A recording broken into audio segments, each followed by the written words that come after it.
Nous allons donc maintenant créer les tableaux croisés dynamiques qui vont nous servir pour le test du Qui 2. Vous devez sélectionner au préalable là, les deux variables que vous voulez vérifier le lien entre elles, c'est-à-dire ici par exemple le sexe et la qualité du sommeil.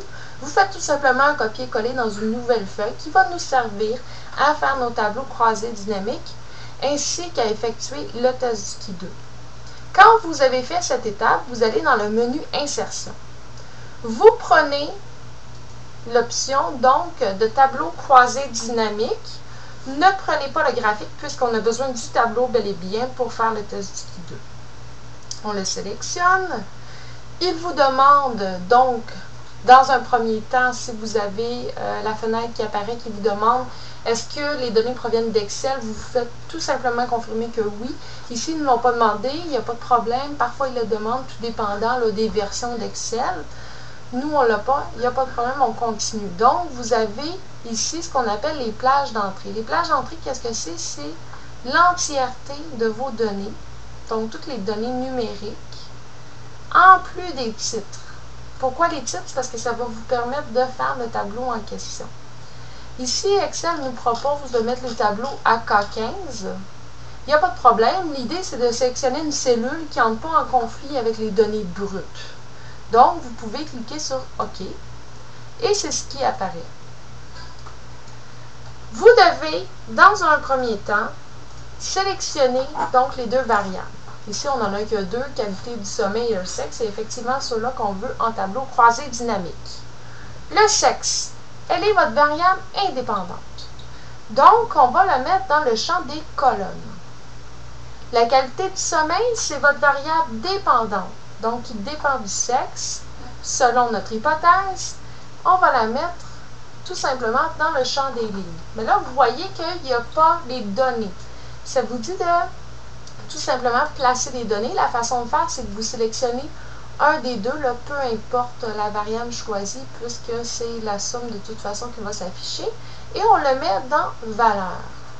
Voici donc, vous avez votre tableau. Le problème avec ce tableau, c'est qu'il est en somme. Mais nous, on ne le veut pas en somme, mais on le veut en nombre. Parce qu'on ne veut pas qu'il calcule une addition, mais plutôt qu'il répartisse le nombre de répondants selon le sexe et la qualité du sommeil. Vous allez donc cliquer dans le coin inférieur droit de la somme du qualité du sommeil. Et ça vous donne une fenêtre qui apparaît juste ici. De cette fenêtre, vous cliquez sur Count, donc nombre, parce que ce n'est pas la somme, mais bel et bien le nombre qu'on a besoin. Et on clique sur OK. Voici donc vos 120 répondants sont répartis selon le sexe et la qualité du sommeil. Vous n'avez pas besoin tout de suite de changer les valeurs, donc les catégories 1 et 2, 1, 2, 3, 4. Vous allez le faire un peu plus tard. Pourquoi? Parce que ce n'est pas ce tableau qu'on utilise pour l'analyse, mais on l'utilise seulement pour faire le test du Qui 2. Donc, et voici votre tableau créé. Il vous reste à faire tout simplement votre test du Qui 2.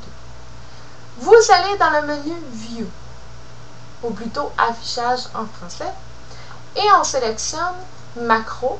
Vous voulez voir les macros qui sont disponibles sur cet ordinateur. Ici, la macro qu'on a, c'est la macro du test du Qui 2. Effectivement, c'est ce qu'on veut. Donc, on clique plutôt sur Exécuter. Vous cliquez sur OK. Et là, vous sélectionnez l'ensemble du tableau comprenant les titres. Et on clique sur OK. On vous demande, est-ce que vous voulez les tableaux de distribution en pourcentage? Effectivement, vous les voulez parce que vous en avez besoin pour l'analyse, donc on clique sur oui. Et voici, vous avez l'ensemble des tableaux qui apparaissent. Les fréquences espérées, c'est donc les fréquences théoriques. Si on n'a aucun lien entre les deux variables, le calcul du Qui 2 apparaît dans la fenêtre juste ici. Vous avez vos données qui vous permettent d'interpréter votre Qui 2 et vous avez vos tableaux de distribution conditionnelle qui ne sont pas les deux bons. En fait, c'est qu'Excel n'est pas intelligent de par nature, donc vous devez choisir le tableau qui est le bon selon votre variable indépendante. Et un truc tout simple, c'est que la variable indépendante doit toujours avoir les 100% au bout. Donc, le tableau à choisir ici, c'est la distribution conditionnelle pourcentage en colonne.